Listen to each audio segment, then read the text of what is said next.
नमस्कार, मैं हूं डॉक्टर विनय कुमार। आपका मेरे इस नए यूट्यूब चैनल शतायु भव में हार्दिक स्वागत है। आज मैं आपको आरोग्य परमम धनम क्यों कहा गया है और हमें इसकी आवश्यकता क्यों है, इस पे हम चर्चा करेंगे। दुनिया का सबसे बड़ा धन, या यूँ कहा जाए कि दुनिया का सबसे बड़ा सुख आरोग्य है। उस आरोग्य को हम कैसे प्राप्त करें, उसके लिए हमें आयुर्वेद के नियमों का पालन करना पड़ेगा, क्योंकि आयुर्वेद में ही कहा गया है स्वस्थस्य स्वास्थ्य रक्षणम आतुरस्य प्रशमंच। अर्थात सबसे पहले उस आयुर्वेद में स्वस्थ रहने की बात कही गई है कि हम हमारे स्वास्थ्य की रक्षा कैसे करें और फिर अगर रोगी हो जाएं तो रोग का प्रशमन कैसे करें। वर्तमान में जितनी भी चिकित्सा व्यवस्थाएं हैं वो सब रोग पे फोकस है। अर्थात जब रोग हो जाएगा उसके बाद हम रोग को ठीक करने की बात करेंगे, किंतु आयुर्वेद में रोग होने ही ना दिया जाए इसकी व्यवस्था पहले है। वर्तमान में जितनी भी चिकित्सा पद्धतियां या प्रणालियां या व्यवस्थाएं जो भी प्रचलित हैं, उस रोग को डायग्नोस करने के लिए बहुत सारे निदान की आवश्यकता होती है, बहुत सारे टेस्ट्स कराए जाते हैं, उसमें बहुत सारा धन खर्च होता है, बहुत पैसा लगता है, तब जाकर के कहीं रोग के बारे में पता लगता है कि हमें क्या रोग है। लेकिन आयुर्वेद रोग से ज़्यादा निरोग की बात करता है। जी हाँ दोस्तों, आपने सही सुना, रोग से ज़्यादा आयुर्वेद निरोग की बात करता है। इसमें ऐसी व्यवस्थाएं हैं कि हम ऐसा क्या करें जिससे हमें रोग से ग्रसित ही ना हो या हमें रोग ही ना हो। अब इसके लिए सबसे पहले आयुर्वेद में दिनचर्या का वर्णन है, रात्रिचर्या का वर्णन है। लेकिन दोस्तों, इन सबसे पहले हमें अपनी लाइफ में सबसे पहले जिस परिस्थितियों या विपरीत परिस्थितियों का सामना करना पड़ता है वो है मौसम। जी हाँ, आयुर्वेद में मौसम में किस प्रकार का खान पान होना चाहिए, किस तरह का आहार होना चाहिए, किस तरह का विहार होना चाहिए, इसके बारे में विस्तृत वर्णन है। यदि हम इन सभी नियमों का पालन करें तो हमें रोग हमें होगा ही नहीं। जी हाँ, अब समस्या यह है कि आज की भागती दौड़ती जिंदगी में हम इन नियमों का पालन कैसे करें। तो दोस्तों, ये इतना भी कठिन नहीं है। आज मैं अपने इस वीडियो में आपको यही बताऊंगा कि मौसम के अनुसार हमारा आहार क्या होना चाहिए, हमारा विहार क्या होना चाहिए, हमारा बिहेवियर क्या होना चाहिए, हमें दिन में क्या भोजन ग्रहण करना है, दिनचर्या रात्रिचर्या क्या होनी चाहिए, हमें क्या खाना चाहिए, क्या नहीं खाना चाहिए। इन सब के बारे में इस वीडियो में मैं आपको विस्तृत रूप से बताऊंगा। अगर आपको ये वीडियो पसंद आए तो आप इसे लाइक और सब्सक्राइब कीजिए और आगे फॉरवर्ड भी कीजिए, ताकि इस वीडियो का सभी लोगों उपयोग कर सकें और अपने जीवन को स्वस्थ रह सकें। तो दोस्तों, मौसम की बात करते हैं तो सबसे पहले हमें इस समय जो मौसम चल रहा है वो है बसंत का। बसंत का मौसम मार्च और अप्रैल,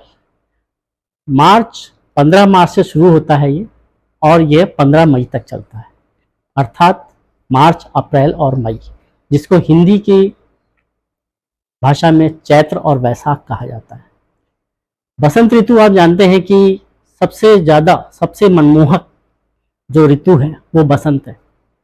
बसंत ऋतु में ही पेड़ पौधों में नई पत्तियां आती हैं, नए फूल आते हैं, कोयल और भंवरे जो है अपने गुंजन से प्रकृति को गुंजन करते हुए प्रकृति को और मनमोहक बनाते हैं। चारों ओर फूल खिले हुए होते हैं। लेकिन इसी मौसम में हमने देखा है कि हम सबसे ज़्यादा बीमार पड़ते हैं। अक्सर ओपीडी की जो संख्या है अस्पतालों में वो इसी मौसम में सबसे ज़्यादा बढ़ती है। ऐसा क्यों?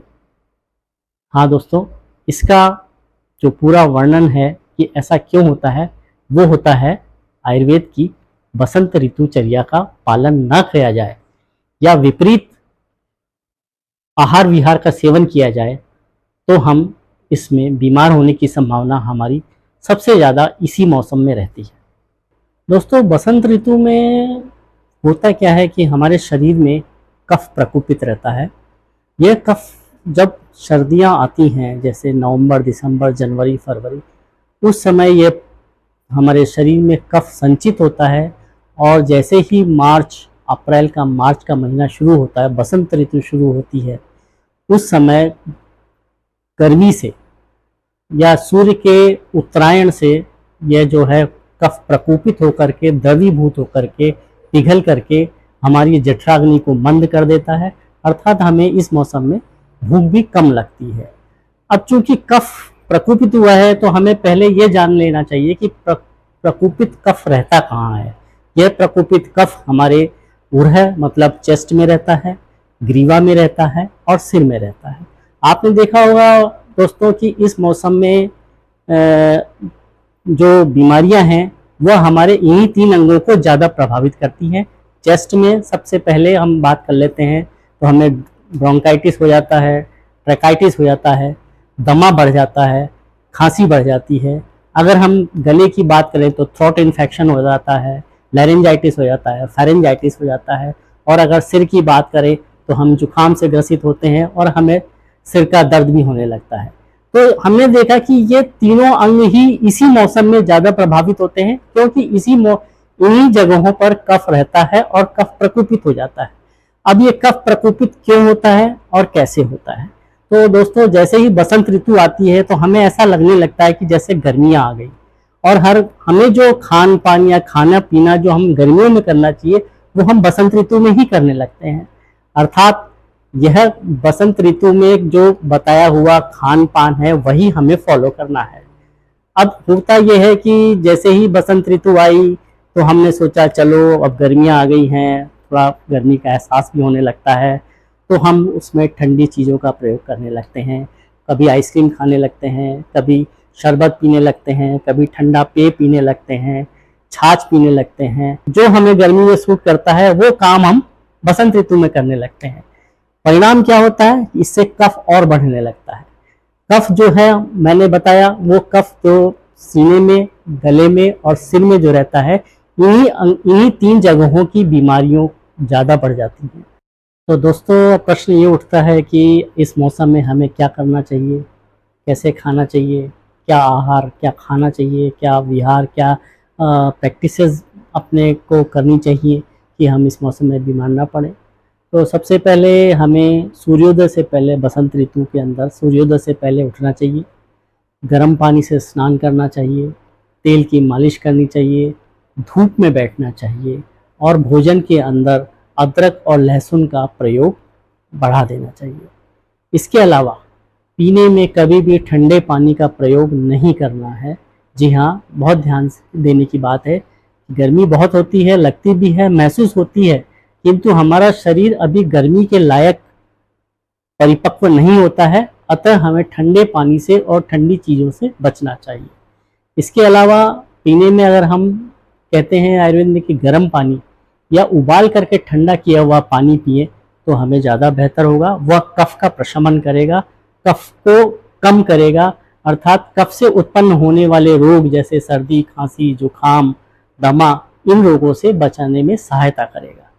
इसके अलावा एक चीज़ और है दोस्तों कि हम इस जो पानी को जो गर्म करेंगे, इसके अंदर अगर हम सोंठ की पोटली बना के डाल दें और इसी पानी को गर्म करके, ठंडा करके, इसको छान करके रख लें और दिन भर अगर इसी पानी का प्रयोग किया जाए तो सबसे उत्तम रहता है। बसंत ऋतु में होने वाली बीमारियों से बचाने में सहायक होता है।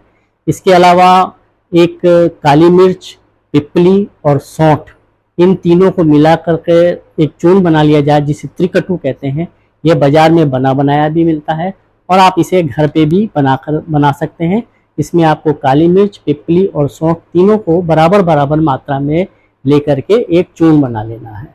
अब इस चूर्ण को आप जैसे ही अगर आपने कुछ ठंडा खा लिया या ठंडा पानी पी लिया तो उसके बाद आप इस चूर्ण को 2 चुटकी खा सकते हैं, जिससे उसकी ठंडे की तासीर कम हो जाती है और वह कफ को प्रकोपित नहीं कर पाता है। दोस्तों, अब बात है कि घर में सभी लोग होते हैं, बच्चे हैं, बूढ़े हैं, जवान हैं। कभी कभी मन कर जाता है कि कुछ ठंडा खा लिया जाए, कुछ ठंडा पी लिया जाए, या जो जो चीज़ मना है बसंत ऋतु में उसको खाने का ज़रूर मन करता है। तो उसके लिए हमारे आयुर्वेद में प्रावधान है कि अगर ये सब खाने का मन करे तो सुश्रुत संहिता के 6ठे अध्याय में लिखा है कि इन चीज़ों का सेवन आप 12 दोपहर के 12 बजे से लेकर के दोपहर के 2 बजे के बीच में आप कर सकते हैं। तो यह उतना नुकसान नहीं करेगा अपेक्षाकृत अगर आप इस समय के अलावा इन चीज़ों को लेते हैं। तो दोस्तों अंत में एक बार दोबारा रिकैप कर लेते हैं कि हमें बसंत के ऋतु में क्या क्या चीज़ें नहीं खानी चाहिए। इसके अलावा दोस्तों हैवी और फैटी फूड्स को अवॉइड करना है। दिन में सोने का प्रावधान नहीं है, अर्थात दिवा स्वप्न नहीं करना है, वो बड़ा महत्वपूर्ण है। जैसे हमें ठंडे पानी का सेवन नहीं करना है, आइसक्रीम नहीं खानी है, दही छाछ को नहीं लेना है। इसके अलावा ठंडे पेय पदार्थ हैं, इनको सबको हमें नहीं ग्रहण करना है। यह हमारे लिए अत्यंत उत्तम रहेगा।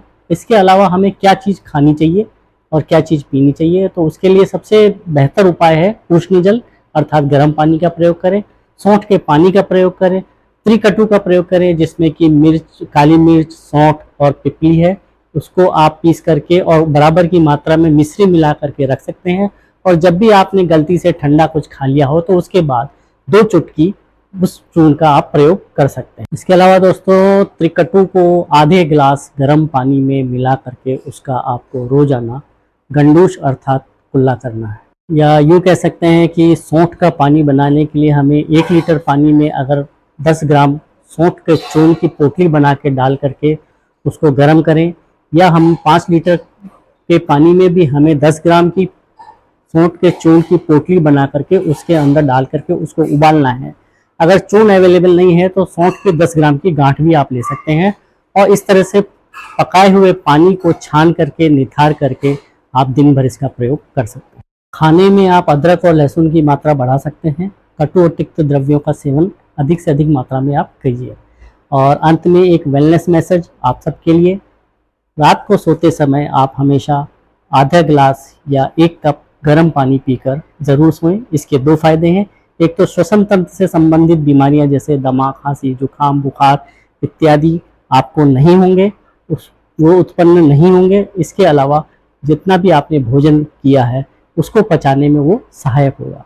तो दोस्तों अंत में आप सभी से अनुरोध है कि आप आयुर्वेद अपनाएं, स्वस्थ रहें, मस्त रहें। नमस्कार।